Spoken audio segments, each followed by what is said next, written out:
अब्दुल कलाम की कहानी।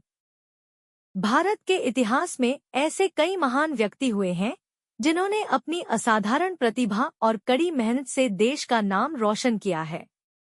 इनमें से एक नाम है डॉक्टर एपीजे अब्दुल कलाम का, जिन्हें हम प्यार से मिसाइल मैन कहते हैं।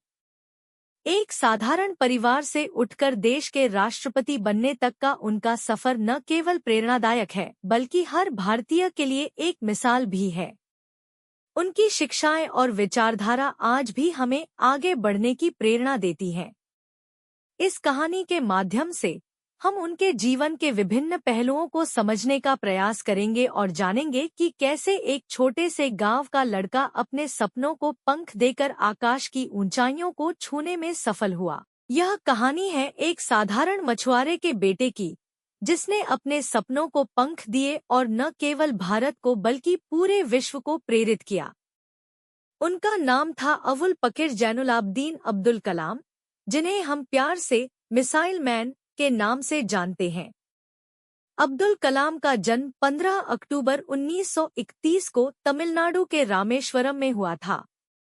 उनका परिवार आर्थिक रूप से संपन्न नहीं था, लेकिन उनके माता-पिता ने उन्हें उच्च शिक्षण के लिए हमेशा प्रोत्साहित किया। छोटे कलाम अपने पिता के साथ मछली पकड़ने का काम करते और अखबार बेचकर अपनी पढ़ाई का खर्चा निकालते थे। उनकी माँ आशियम्मा ने उन्हें हमेशा सिखाया कि जीवन में कोई भी बाधा असंभव नहीं होती, अगर आपके पास कड़ी मेहनत और समर्पण हो। कलाम को विज्ञान और गणित में गहरी रुचि थी।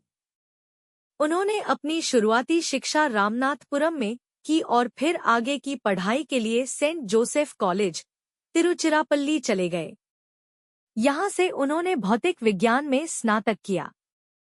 इसके बाद उन्होंने मद्रास इंस्टीट्यूट ऑफ टेक्नोलॉजी (मिट) से एरोस्पेस इंजीनियरिंग में डिग्री प्राप्त की।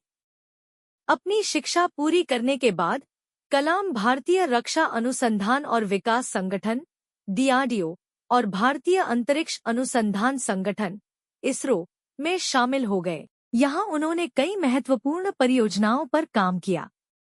उनके नेतृत्व में भारत ने अपना पहला स्वदेशी उपग्रह प्रक्षेपण यान SLV-3 विकसित किया, जिसने 1980 में रोहिणी उपग्रह को पृथ्वी की कक्षा में स्थापित किया। कलाम ने भारत के मिसाइल कार्यक्रम को नई ऊंचाइयों पर पहुंचाया। उनके नेतृत्व में भारत ने पृथ्वी, अग्नि, त्रिशूल और नाग जैसी कई स्वदेशी मिसाइलों का सफल परीक्षण किया। इसी कारण उन्हें मिसाइल मैन का खिताब मिला। उन्होंने परमाणु हथियार कार्यक्रम में भी महत्वपूर्ण भूमिका निभाई और 1998 में पोखरण परमाणु परीक्षण के दौरान मुख्य वैज्ञानिक सलाहकार के रूप में कार्य किया। 2002 में डॉक्टर अब्दुल कलाम भारत के 11वें राष्ट्रपति बने। उन्होंने अपने कार्यकाल के दौरान शिक्षा, विज्ञान और प्रौद्योगिकी को बढ़ावा देने के लिए कई पहल की।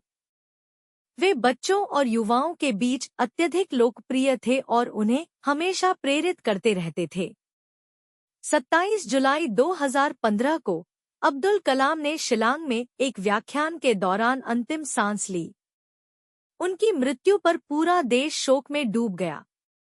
आज भी उनकी प्रेरणादायक कहानियां और शिक्षाएं हमें आगे बढ़ने की प्रेरणा देती हैं। डॉक्टर एपीजे अब्दुल कलाम का जीवन हमें यह सिखाता है कि अगर आपके पास अपने सपनों को पूरा करने का जुनून और दृढ़ संकल्प है, तो आप किसी भी परिस्थिति में सफलता प्राप्त कर सकते हैं।